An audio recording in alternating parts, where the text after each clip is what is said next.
Hay objeciones de distinto tipo. Vamos a centrarnos nosotros en las objeciones que nosotros conocemos y otras que no son tan conocidas. Primero, las objeciones a las preguntas.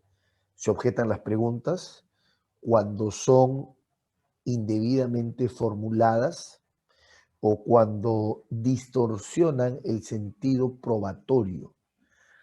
Se objetan las preguntas en primer lugar, o sea, hay objeción a las preguntas.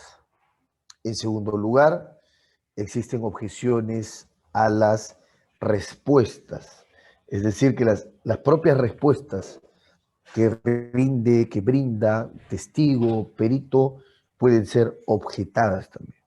Se objetan preguntas, se objetan respuestas y desde luego también se objetan alegatos. ¿Qué más se objeta? Se objetan alegatos. ¿Qué es lo que significa eh, objetar preguntas, respuestas, alegatos? Básicamente es objetar todo aquello, todo aquel comportamiento, toda aquella conducta que resulte siendo indebida, que resulte siendo inadecuada, que resulte siendo ilegal. Yo no puedo esperar a las resultas del juicio para poder denunciar esas violaciones. Las puedo hacer de manera inmediata a través de este mecanismo inmediato, pronto, ágil, con mínima formalidad, que es la objeción. Empecemos entonces hablando de las objeciones que se pueden plantear a preguntas que están indebida o impropiamente formuladas. En primer lugar, tenemos la objeción por pregunta capciosa, ¿no es cierto? No pueden permitirse preguntas capciosas. De lo que sigue que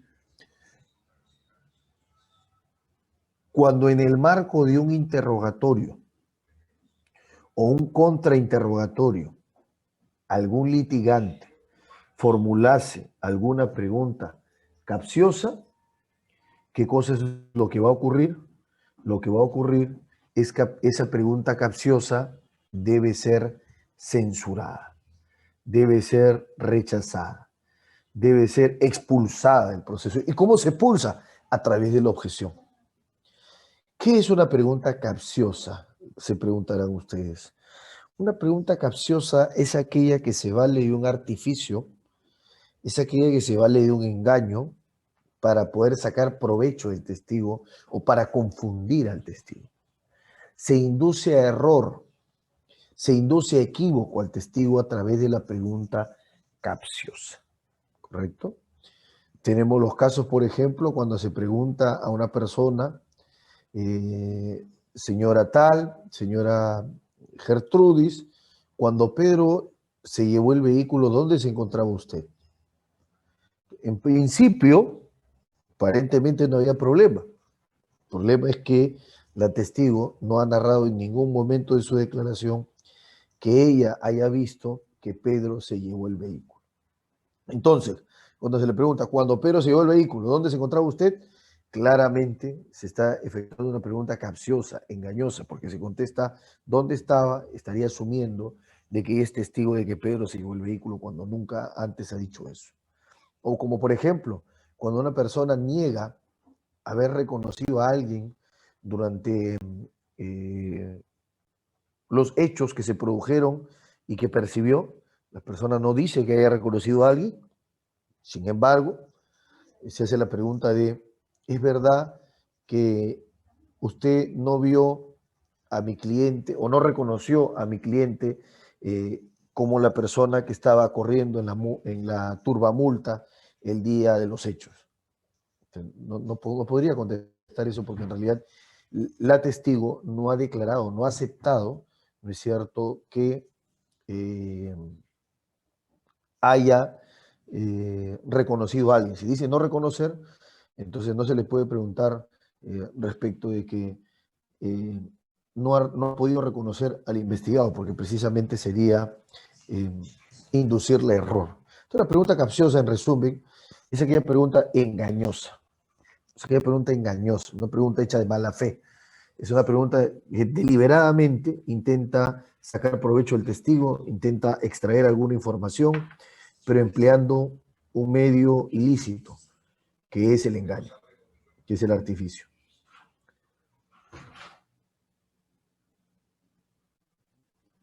Luego tenemos como otra pregunta prohibida,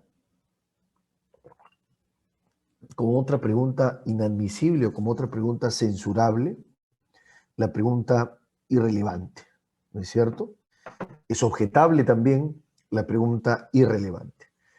¿Qué es la pregunta irrelevante? La pregunta irrelevante es aquella pregunta que está dirigida a obtener hechos que no tienen conexión con el objeto del proceso penal. Es aquella pregunta que está formulada para obtener una respuesta que no presta servicio a esclarecer la controversia del proceso penal. Esa es la pregunta irrelevante. Preguntar, por ejemplo, señor, el testigo, ¿y a qué hora desayuna en las mañanas? ¿O cuál es el deporte que practica? ¿O cuáles son sus pasatiempos?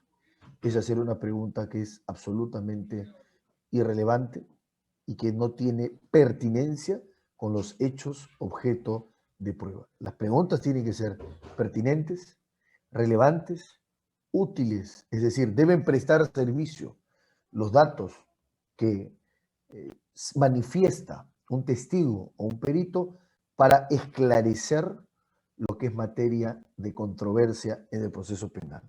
Todo lo demás sobra, todo lo demás es irrelevante y se puede denunciar a través de una objeción. En tercer lugar, la pregunta sugestiva. La pregunta sugestiva es aquella pregunta que sugiere la respuesta al testigo. Es una pregunta que está vedada, está prohibida en un escenario. Está prohibida en el escenario de que se formule de parte del litigante que ha ofrecido o ha propuesto al órgano de prueba.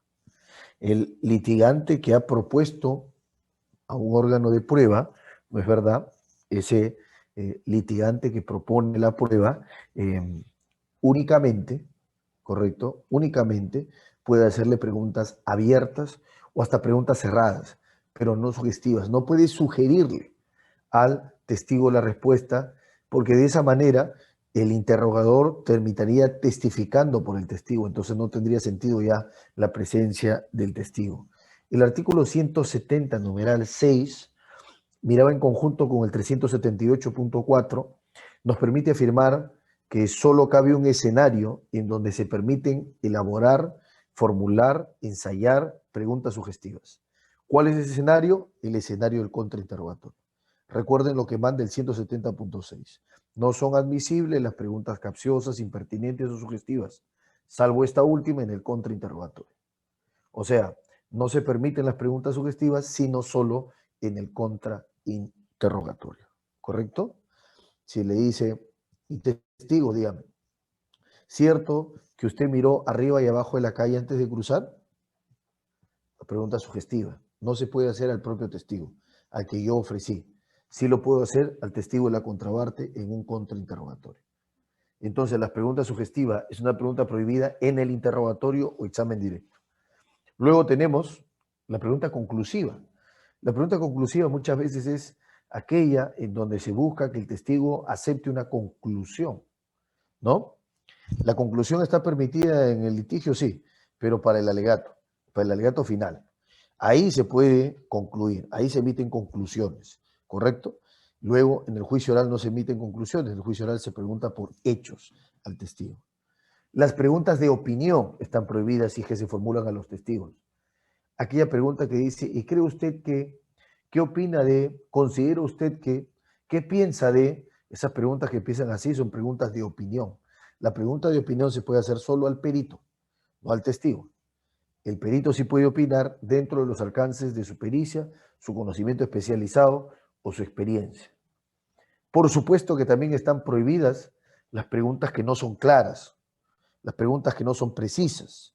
El Código Procesal Penal, en el artículo 166, establece dos reglas respecto a las preguntas. Dice que las preguntas tienen que ser claras. O sea, que una pregunta sea clara significa que sea entendible, que la pueda entender, ¿sí? Que pueda comprender el sentido de la pregunta. Entonces la pregunta tiene que ser clara, la pregunta tiene que ser precisa, la pregunta no puede ser una pregunta confusa. ¿Qué cosa es una pregunta confusa? Es una pregunta que no se entiende. Es una pregunta enredada. Es una pregunta confusa. La pregunta debe ser una pregunta, o no debe ser más bien una pregunta ambigua. ¿Qué cosa es una pregunta ambigua? La pregunta ambigua es aquella pregunta que se puede interpretar de distintas formas, de distintas maneras. Entonces el testigo, qué va a contestar? ¿Cuál de las interpretaciones que se da la pregunta? Entonces la pregunta tiene que ser clara y precisa, tampoco vaga. ¿Qué busca la pregunta vaga? No busca nada, ¿no? Es demasiado amplia. Como por ejemplo, señora tal, ¿sabe usted el motivo de la presente diligencia? ¿Sabe usted por qué se le ha llamado a juicio? ¿Sabe usted por el motivo de su presencia acá? O diga todo lo que le conste de los hechos que originaron el presente proceso. Es una pregunta, por supuesto, vaga, ¿sí? Esas preguntas confusas, no claras, vagas, ambiguas, o que no se entienden, pueden ser materia de objeción.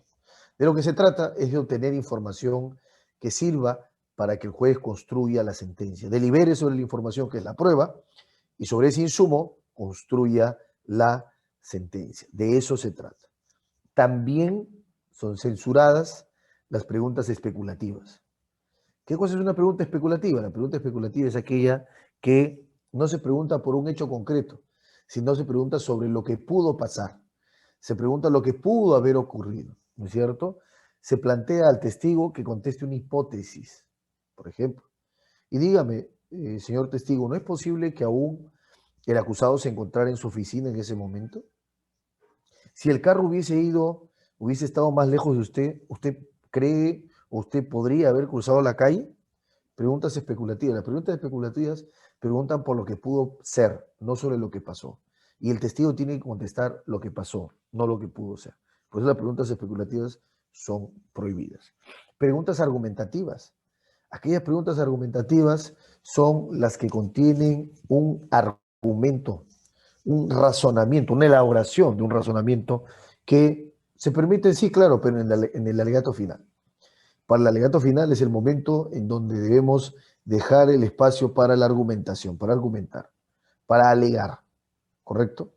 Como usted se encontraba a 20 metros, en ese momento estaba lloviendo, estaba oscuro, era de noche, y el robo tomó solo unos segundos, entonces usted no pudo apreciar la cara del ladrón, ¿correcto?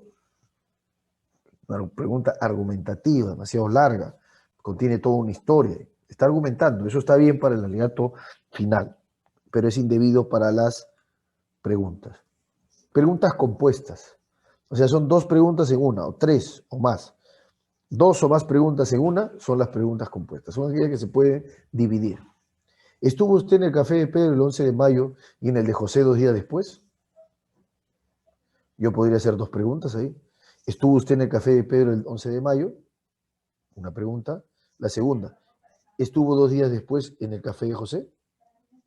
Entonces las preguntas compuestas también son preguntas indebidas. Hay que hacer una pregunta por hecho. Las preguntas repetidas y las preguntas tendenciosas. La pregunta repetida es aquella pregunta que formula el litigante que ya hizo una pregunta y que vuelve a hacer la misma pregunta. ¿No es cierto? El caso del litigante que pregunta acerca de el color de las cortinas. ¿Y qué color eran las cortinas? Tiempo después dice, ¿y estas cortinas que usted menciona, de qué color eran? Está repitiendo la pregunta, ¿sí? La pregunta repetida es una pregunta inútil. Entonces, por una circunstancia de utilidad de la producción probatoria es que se censuran las preguntas repetidas. Tenemos por otra parte las preguntas tendenciosas. ¿Qué cosa es una pregunta tendenciosa? La pregunta que tergiversa la respuesta del testigo. El testigo ha dicho que estuvo en su casa el 15 de julio, que ese día no salió nunca. Al día siguiente sí salió. Y de repente el abogado dice, y el 20 de julio usted no salió para nada, ¿verdad? Objeción. Él no ha dicho que el 20 de julio no salió, él dijo que fue 15.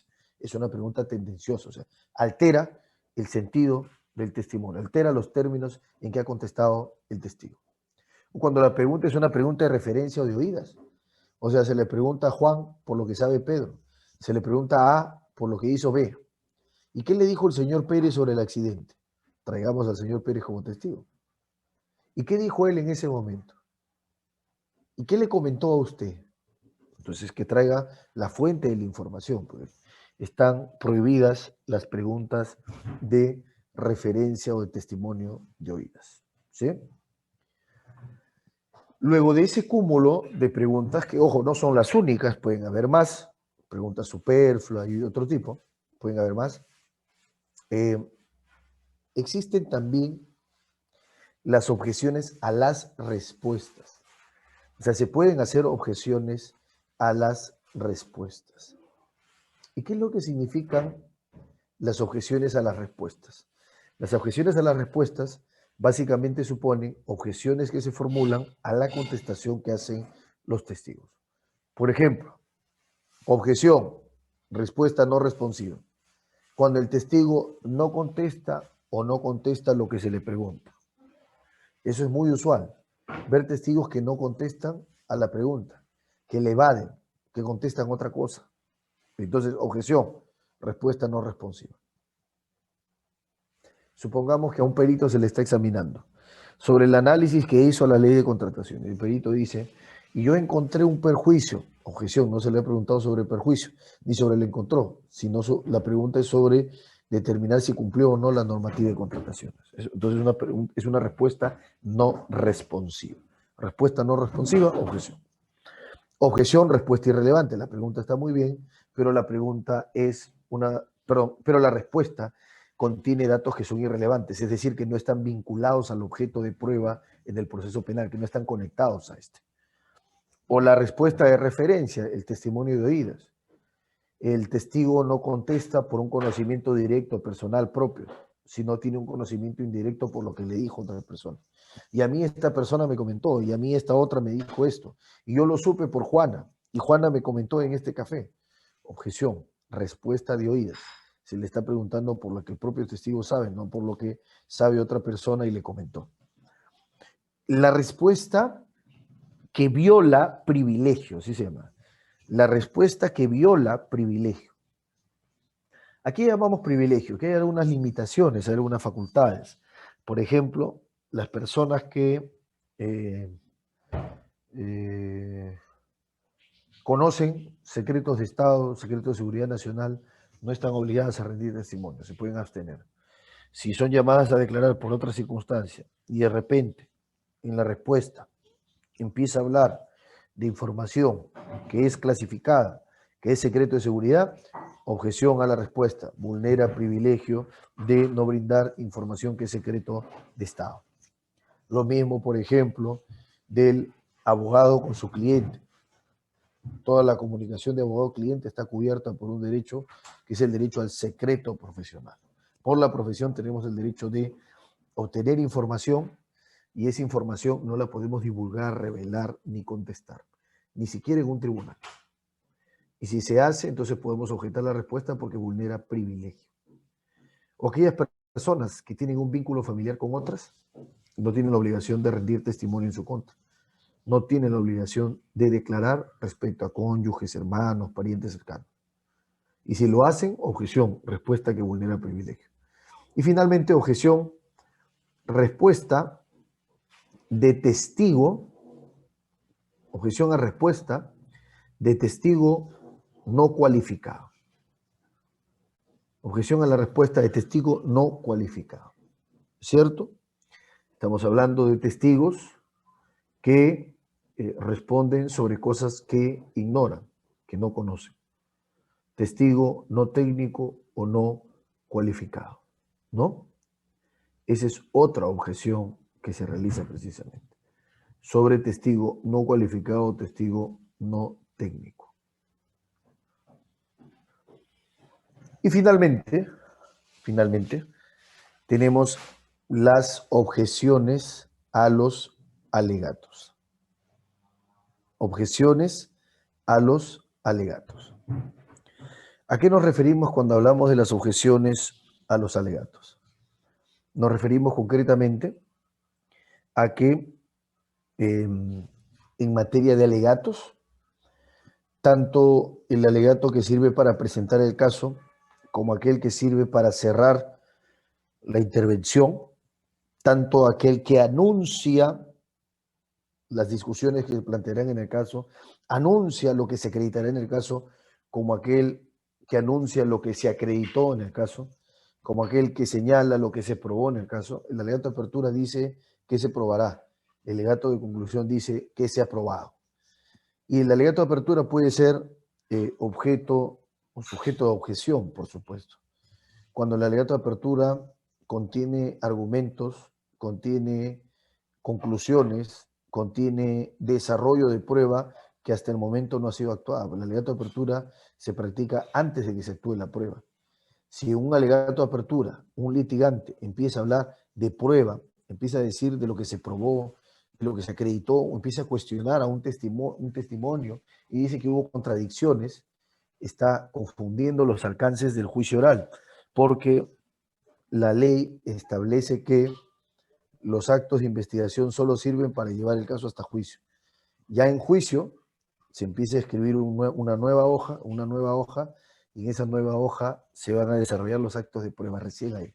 Si en un alegato de apertura empezamos a hablar de contradicciones, que no es creíble este testimonio, se empieza a hablar de lo que se dijo antes, de las declaraciones que son actos de investigación, entonces se objeta. Y en el alegato conclusivo, ¿cuándo se objeta? Cuando se argumenta sobre hechos que no se han acreditado, cuando se cita de manera dolosa, deliberada, jurisprudencia equivocada, ley que no está vigente, o se cita la prueba pero se distorsiona la prueba. O sea, se le hace decir una cosa al testigo que no dijo. Supongamos el testigo que dijo que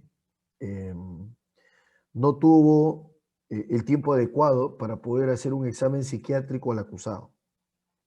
Y el abogado defensor dice en el alegato final, y el perito psiquiatra no encontró ningún daño mental, no encontró ninguna afectación psíquica a mi patrocinado.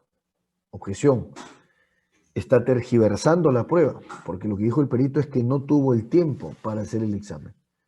No ha dicho que luego de examinarlo no encontró ningún daño o ningún mal. Entonces, ¿se puede objetar? Por supuesto, se pueden objetar. Hay dos posiciones. La posición del profesor San Martín, que señala que no se pueden objetar los alegatos, solo las preguntas. La posición de cierto sector de la doctrina, entre los cuales me incluyo, que consideramos que sí se pueden objetar tanto los alegatos de apertura como los alegatos de clausura. El profesor de Castro incluso dice que eso se llaman objeciones, digamos, se llaman interpelaciones a alegatos, interpelaciones hacia los alegatos, y que en caso de preguntas y respuestas sí se llaman objeciones. Bien, es cuanto tengo que decir en cuanto a las objeciones y quedo a su disposición para las preguntas que tengan a bien formular.